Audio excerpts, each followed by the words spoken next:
man can be somebody who never had an idea of what heaven looks like. A man can be somebody who never had an idea of the soul life or what the soul life looks like. But the moment he comes in contact with Christ, three things are bound to reflect in his life. 10.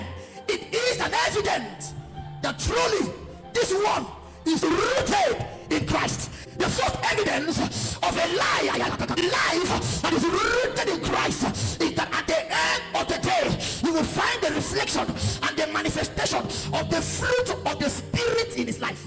Every fruit has a root. You may not be able to see the root, but to be able to identify that this is a mango tree, you don't look at the root, you look at the fruit.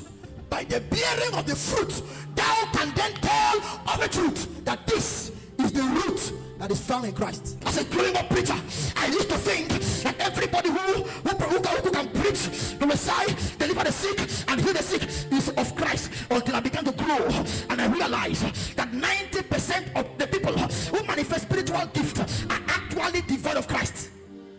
And then Zembo can call names and phone number. His source is our prayer point. When your root is not in Christ, your fruit cannot show Christ. No matter what you do, by your fruit we can know truly if you are of Christ, or if you are a form of godliness but denying the power thereon.